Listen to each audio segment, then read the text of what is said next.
Let's see what else about the law of attraction. Another important thing to realize is that the symbol is not the thing you desire. So let's say I suddenly have this desire for this awesome boat. Whatever, I want to buy a boat. So the boat is the representation. It's my higher mind giving my conscious mind, my lower mind, the image that then, like the carrot, that then pointed in the right direction of action, right? So the higher self, in a sense, it wants to go in a certain direction. It wants you to follow the breadcrumb trail of your joy, one breadcrumb at a time. It's not a line. It consists of moments, of breadcrumbs. So each breadcrumb represents a moment of joy. Right now, what's the most joyful thing to do? What excites you the most? This excites me the most. Okay. Okay, what's next? There. And if you keep doing that, you're not as much tempted to try to think out a straight line. Because what we do is we tend to think, oh, there's the first breadcrumb, so the second must be right there, like in the same line. But that's not how creation and creating works. Creation works all over the place. From the third density physical point of view, it may seem like you're going back, forward, left, right, up, down, and there seems to be no structure.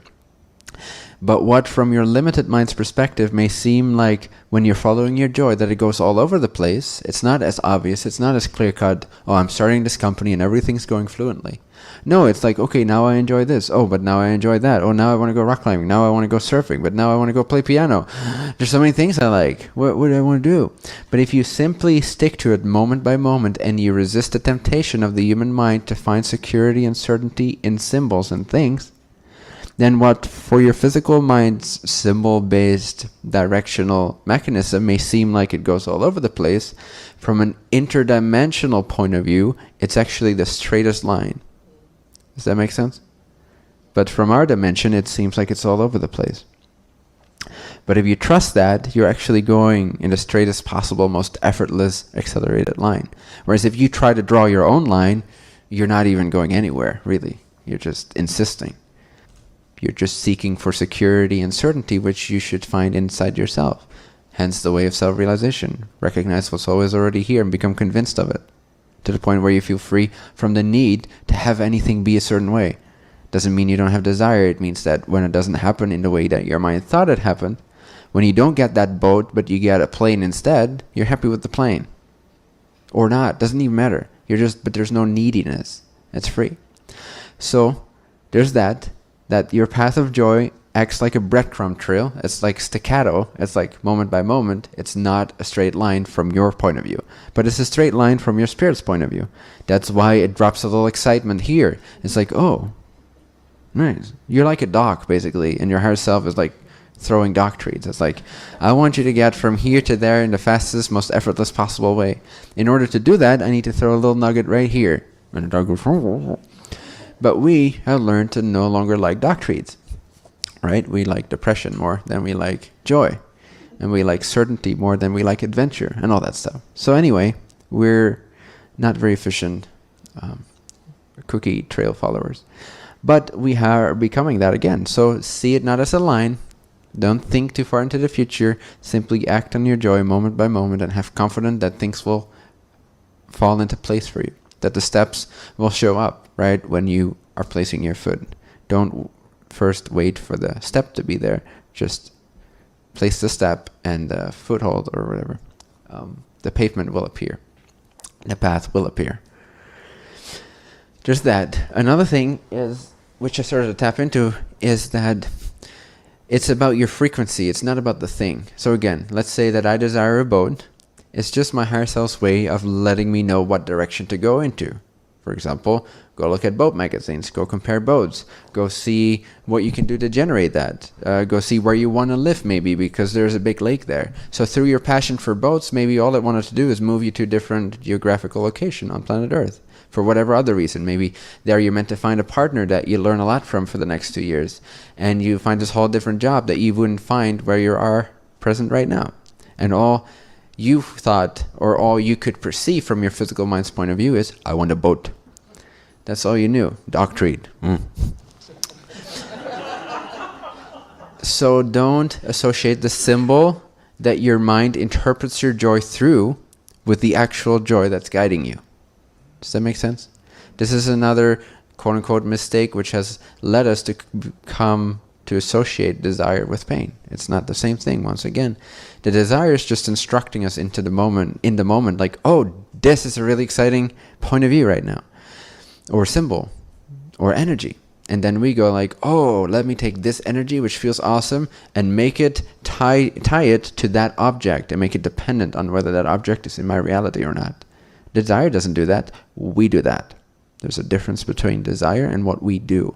Desire is a natural, transcendent, person-transcendent energy. You can't control desire. You can only control and how you act and how you interpret that and what you symbolize that through. So, when I get a desire, a new vision, I immediately realize as my mind comes up with representations of that new energy, symbols for that new energy, whether it's things of physical nature, relational nature, spiritual nature, locational nature, time allocation nature, whatever it is, whenever something excites me, I know I should simply act in that direction, but with absolutely no expectation of how it should start to appear. Because if I have expectations, I limit myself from being able to, as soon as I've eaten that breadcrumb, to go absolutely in the opposite direction if I need to. Because if I have an expectation, it will create a momentum that's actually stagnant. It's actually, it creates inertia, and then I need to, I get these G-forces, and it takes me a lot of effort to change course. But that was only because of my expectation. Whereas if you see how UFOs move about space and time, they're in an isolation bubble where there is no inertia. So be like that. Be without expectation so that you can move with no G-forces affecting your system. That's just an analogy. Does that make sense? Okay. So be free from expectation. Why do you need expectation? Because you believe lack can exist. Does that feel good? No. So it must not be true. Done. Stop believing in it. Start acting on your joy with absolutely no need to know. You have no need to know certain things. All you need to know is how you feel about this moment, whether or not your perspective is in the most alignment it could be, and you feel that by feeling either good or bad. That's your guide, your compass. And you need to know that you can do whatever you want to do. You can achieve whatever you need to achieve. Everything is possible. So just be confident in that process. Everything is possible. Yes, also for you, not just for everybody out there. Often people believe, yes, everything is possible, just not for me. Well, that's arrogant. Everything is possible for all of existence except for me. God made an exception just for me. It disabled me from achieving my dreams. Everyone else can do it. Yeah, go for it. Inspirational videos, motivational videos. Let's share it on Facebook. Everyone can follow their dreams. Follow your dreams, friends. You can do it. I really believe you can do it. But I can't. Just not me. It's just not meant for me. This mechanism, this principle works for everyone, but just not for me. Nonsense. You are the creator. You are creation. Be fearless. Be edgy. Be a little reckless. It's okay. It really is okay. It's okay. Don't worry. You don't have to be careful all the time. Good things happen when you stop being careful.